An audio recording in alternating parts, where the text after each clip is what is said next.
all this fear of Pritzker's communication. That's the only reason that we're still living under the dread and the fear that we have here in Illinois. So, anyway, it's an honor to be here. You defeated? I don't understand. Pardon? What was it that you defeated? Well, the executive orders that Governor Pritzker is issuing, he has no authority. He has no, more important, enforcement. So you sit here and ask, well, why?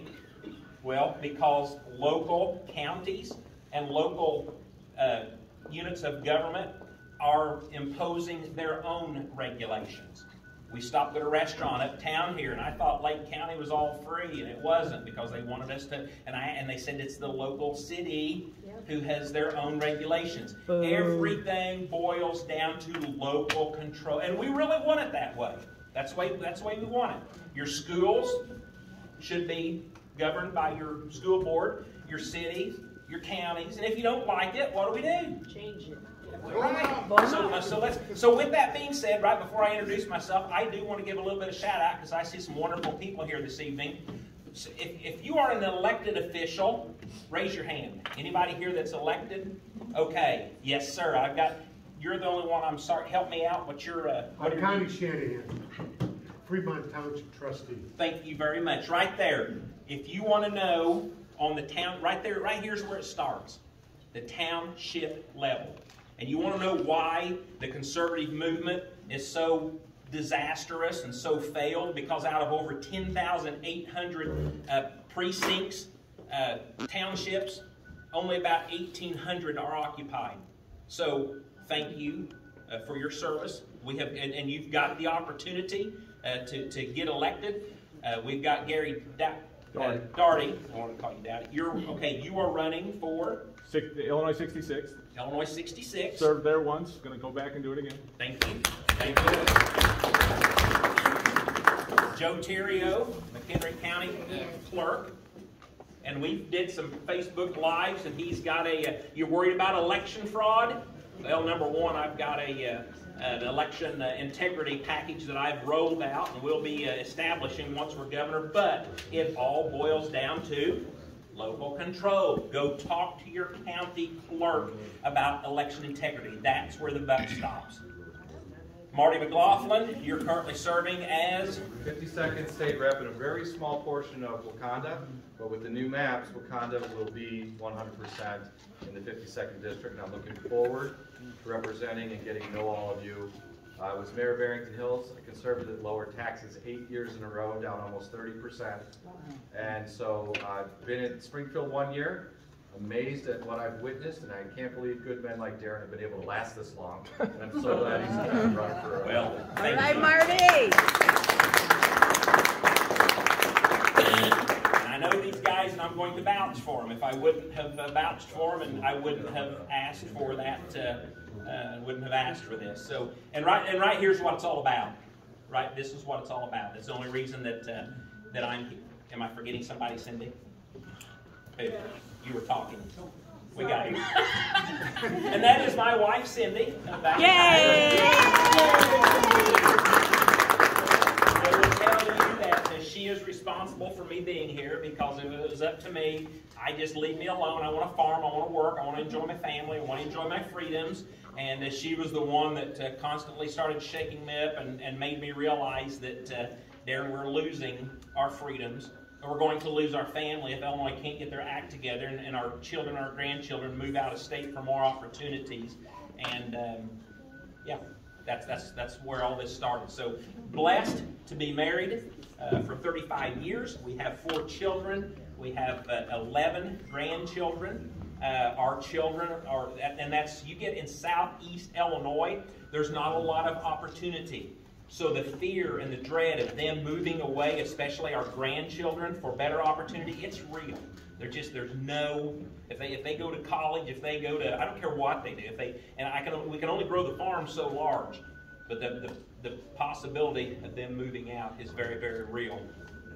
God brought that on our plate several years ago, 2018, when my state representative, again, District 109, the most conservative district, not only in the state of Illinois, but the most conservative voting district in the entire nation.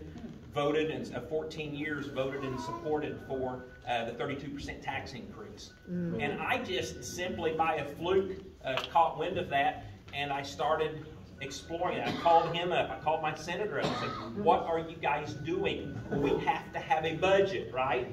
Well, no, not if it's not a good budget. It's going to raise our taxes 32%. I've got 15 men and women that work on the farm with me.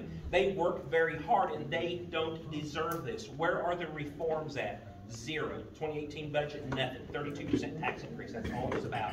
And I simply started messaging that on Facebook. That's all I did. I had 500 Facebook friends on the last week of June 2017 when this was going through.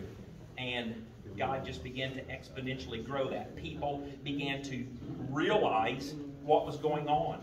And friends, that's why we're here today, is because as this began to grow, as I began to realize what was going on in the state of Illinois, I began to be convicted, mainly by Cindy, then eventually my friends, that, hey, I think you're the guy to do something about this. I'm like, you don't want to be a politician? What do politicians do? They lie, chill, and steal. They lie, cheat, and steal. That's not me. And they talk But we committed it to prayer, fasting, with our church, our family, and beyond. And God just kept opening the doors, and He keeps kicking the doors open, friends. This is not about a journey that I want to be governor someday. This is the last thing in the world that I really want to do. I can assure you of that. When people began to ask me to be a state representative, I looked for other people to run. And when I called my friend, who is the current state representative, and told him that, Bud, I'm going to primary you because I got to hold you accountable. He said, Darren, don't worry about it. They're going to forget it. They don't know who you are.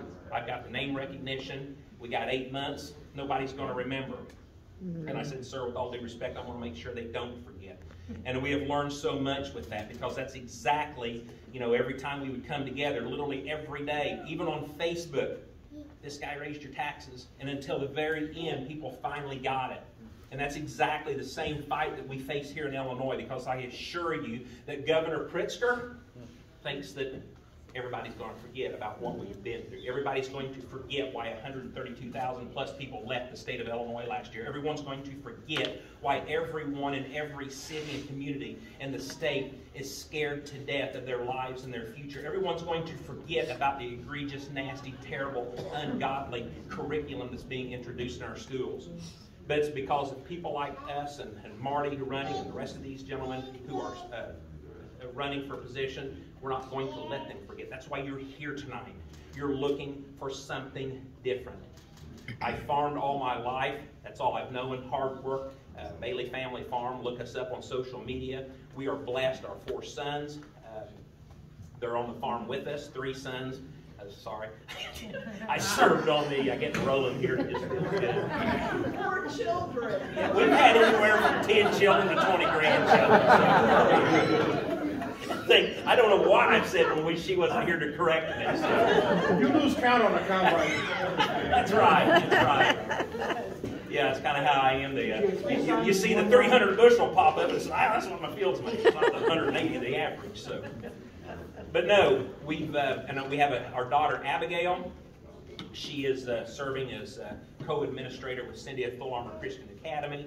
Cindy and I we've had small businesses. We have a Bailey Family Farm that consists of 12,000 acres of corn, soybean, and wheat. We have a trucking company, an excavating business, and Full Armor Christian. So I served 17 years on the North Clay School Board from 1995 to 2012. I learned a lot there. We have a pretty amazing school system in Louisville, North Clay Unit 25.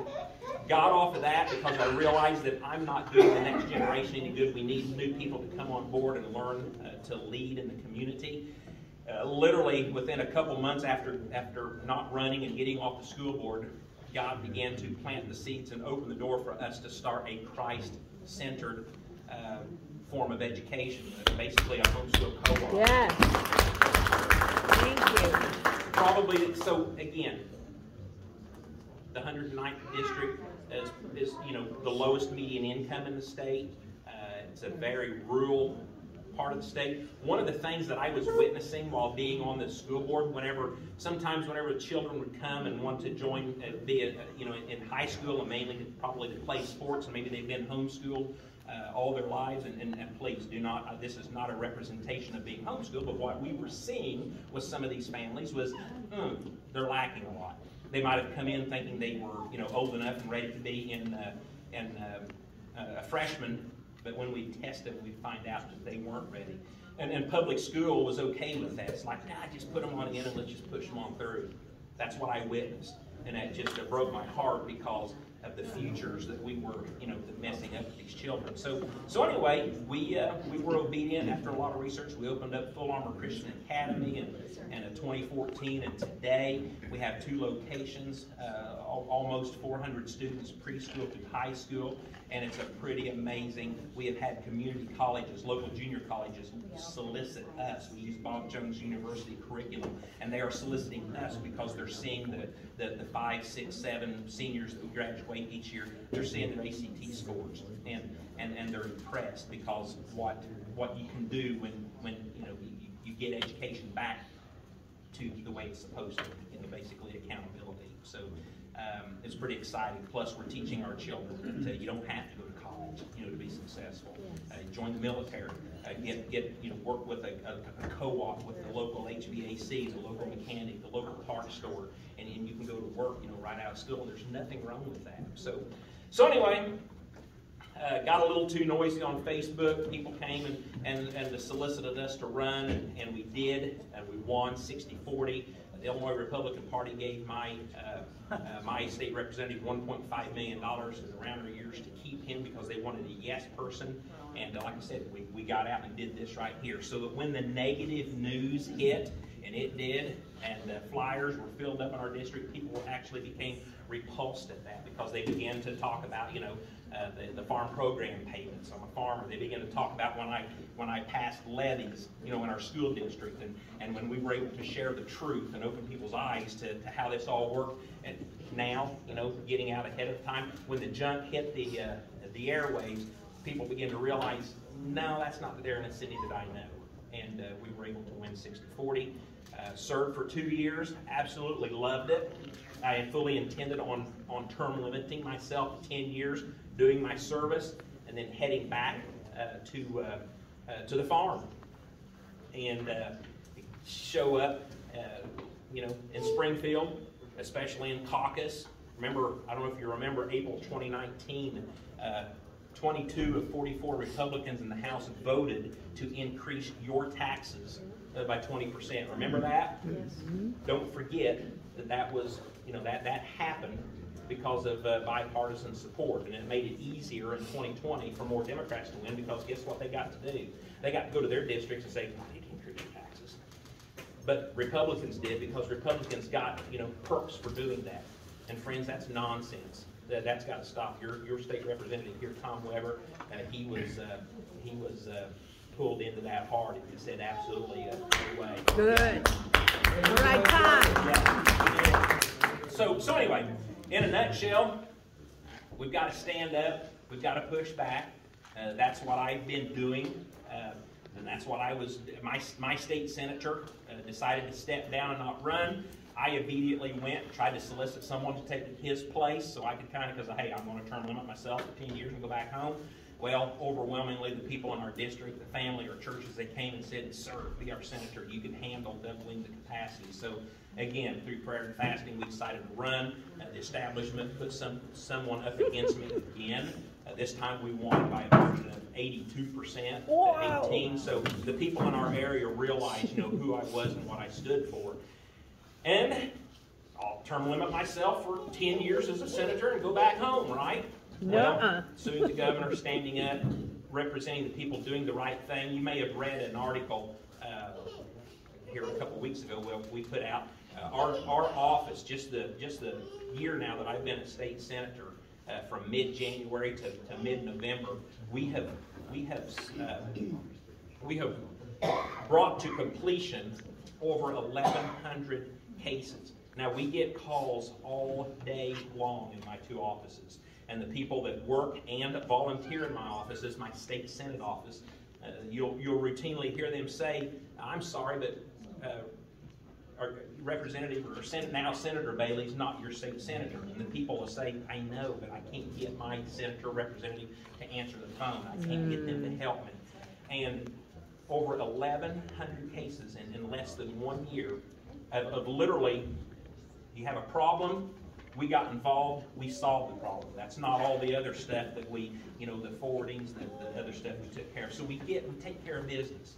And people all across the state, they know that. And that's how we're going to serve as your governor. We're going to, we gotta move. We gotta get things done, because every day, whether it's finances, whether it's our freedom, we're losing control. So anyway, people began to come and said, why don't you consider running for governor? It's like, absolutely not, again. And in August of 2019, August of 2020, I began to realize, okay, there is a movement. There's something taking place. I think there's something going on, because these Democrats are just, the things that they're doing with our schools and our law enforcement, it's terrible. So Cindy and I had multiple meetings with some of the people running, some of the people that we thought were going to announce that haven't yet, because, again, I'm in the most conservative district in the state. I can be the senator there for definitely 10 years, and people are all the time coming up and just forget about that term limit commitment you made to be our state. We love your representation. And every conversation, I can tell you, I had more than one, Cindy and I did, with some of the people who are currently running and some of the people who haven't announced yet. Maybe they will in a week. It starts. We've got 60 days. And I wasn't satisfied with what I was hearing. I was hearing the same words of compromise. We got to compromise. We got to get along. And friends, we do. But I can tell you that being in a super minority, you want to know how the Democrat Party compromises and gets along? We learned that with this energy bill that was just passed. We learned that with the law enforcement. They literally tell our leadership, you want to work with us? And support our bills. There's no compromise. There's no working along. We have got to get in the driver's seat.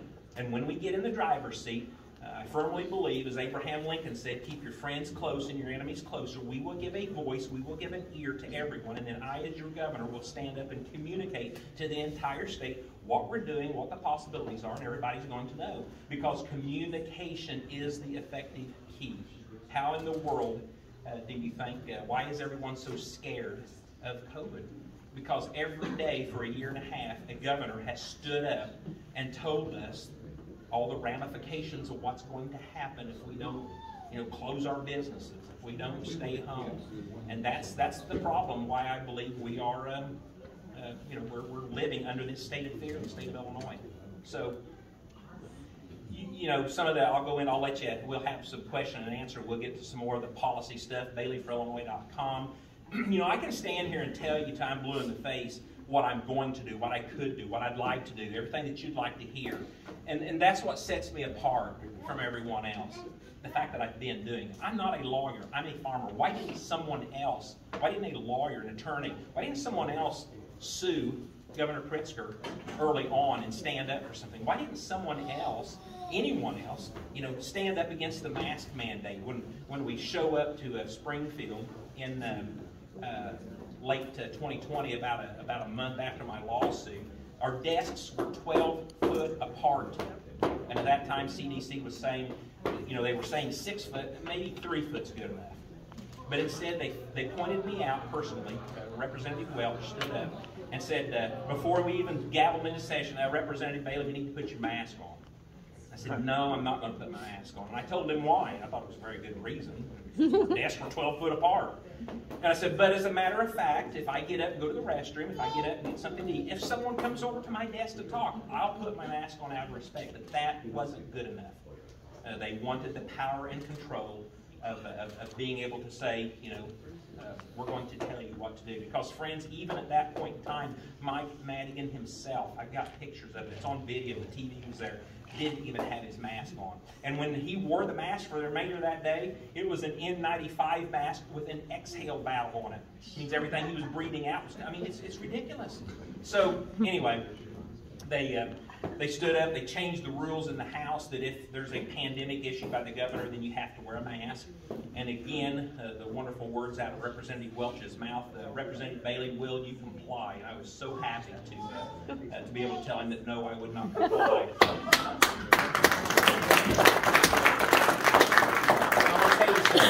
I have some wonderful friends, some staunch patriots that serve with me, good friends.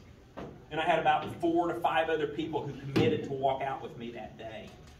And if you remember, I was the only one that left that building. And the reason I tell you that is not to their detriment, but to let you know how difficult it is to stand up in the face of adversity. So when I ask you to support me, when I ask you at least to lend an ear, to let me earn your trust and your support, I believe that we bring the proof to the table that we're going to get things done, that we're going to truly represent the people, and that we are going to live free and set a new standard for this great country. Amen.